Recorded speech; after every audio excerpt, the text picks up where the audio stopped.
And Mr. DeFazio for 5 minutes.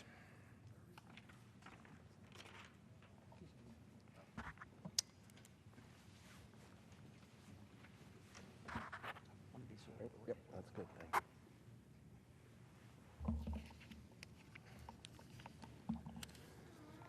you. Speaker, last week President Trump traveled to Philadelphia to address the Republican conference.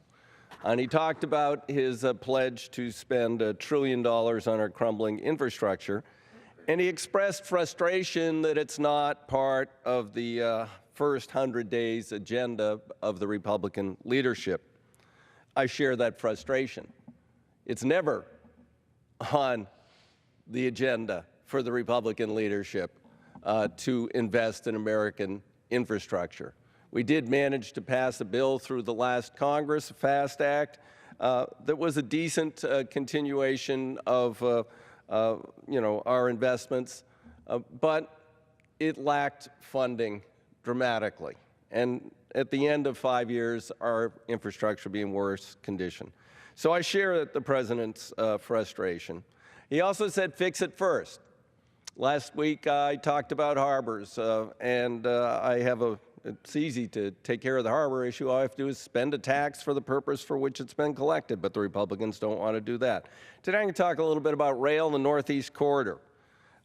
We had a report by Amtrak assessing the needs on this corridor, which is shared by freight and rail and carries a phenomenal amount of people and goods every day. Over 2,200 Amtrak commuter and freight trains work some portion of this route every day. However, it's in a state of serious disrepair. One of the most critical areas is in Baltimore, the Baltimore and Potomac Tunnel. It was an investment made by the government of the United States of America, beginning during the Civil War and finished just after. It's held up, that's a pretty amazing amount of time. But it's at the point of failure now, and if that tunnel fails, it'll choke off all the movement of goods and people from Washington, D.C., part south to the Northeast, major economic engine, hugely populated area of the United States of America. The tunnel fix has gone through an environmental impact statement, so they can't drag out it's those darn regulations and environmental restrictions. We can't get it done. Nope. We got it done. We got a plan. Got engineering design. All we need is the money, the investment by the government of the United States. Now we have a speaker who says, well, if it's worth doing, the private sector will do it. No, this is an asset which serves both private and public interests, and it needs a federal investment. That's $4 billion. If you go all the way up to Boston, you're looking at over $30 billion.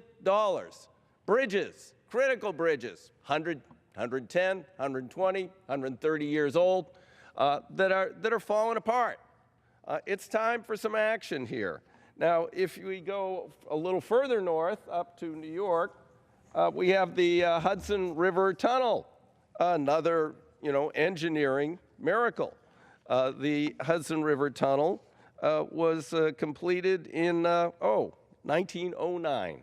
And then, of course, even though that's held up pretty well, it was flooded during Hurricane Sandy, and the salts that got in there are accelerating the erosion of that tunnel, and it's near the point of failure. So we would no longer be connected to New York City through the Hudson River Tunnel. 200,000 passengers every day use that. Now, that would be a blow not only to the New York and regional economy, but the national economy should that tunnel fail. Now, other countries are making these investments. I was in Japan last year. They have a rail system that they built 40 years ago, has run on time for 40 years, has had no accidents for 40 years, and travels at about 200 miles an hour. We, the great United States of America, can sometimes get trains up to 20, 30 miles an hour, critical sections of this rail infrastructure.